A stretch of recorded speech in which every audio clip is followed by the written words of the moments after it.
Magandang araw mga kababos. Narito ang latest news ngayon sa PBA.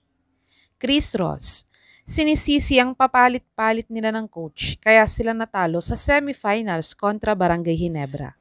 At Coach George Gallant, gustong ipilit gawing import si Benny Boatwright kahit nagpapagaling pa lang siya sa surgery ng Achilles injury niya. At Troy Rosario, tuloy na sa SMC.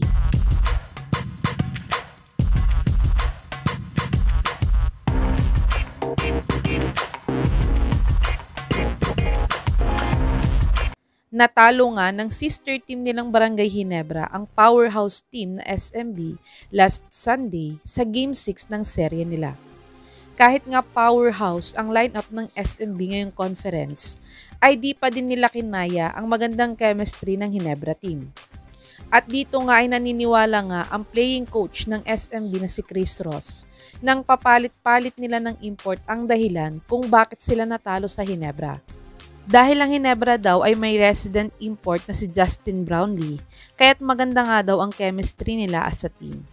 Kayo mga kababos, totoo ba na ang papalit-palit ng import ng SMB ang problema nila kaya sila natalo sa Ginebra? I-comment nyo na po yan sa baba. At Coach George Gallant, gustong ipilit gawing import si Benny Boatwright sa Commissioner's Cup. Si Benny Boatwright nga ay ang replacement import ng SMB last PBA 48 Commissioner's Cup. At hindi naman sila pinahiya nito dahil maganda nga ang naging performance niya sa playoffs. At isa din siya sa nagpahirap sa sister team nilang Magnolia Hotshots sa final matchup nila kaya't nasungkit nga nila ang championship title last Commissioner's Cup. At dahil dito pa nga ay ginawa din siyang backup import ni Kabayan Brownlee sa Gilas, Pilipinas. Pero na-injured nga siya ng Achilles last August nang naglalaro siya sa CBA sa China.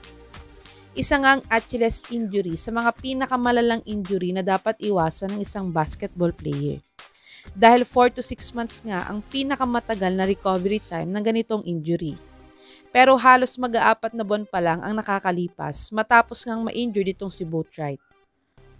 Ngunit, ayon nga mismo sa coach ng SME na si Coach Gallant, ay ang target date nga daw nila para kay Boatwright ay end of the week ng November or first week ng December.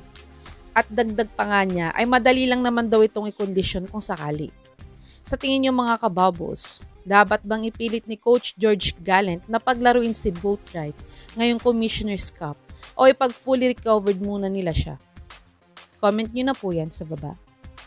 At PBA unrestricted free agent Troy Rosario tuloy na sa SMC. Tapos na makipag-meeting si Troy Rosario sa Blackwater, TNT at Converge. At ang SMC team na nga lang ang hinihintay niyang makipag-meeting sa kanya. At ayon nga sa reliable source na to, ay next week nga daw ay makikipag-meeting na si Troy kay Boss Al Francis Chua at iba pang SMC bosses.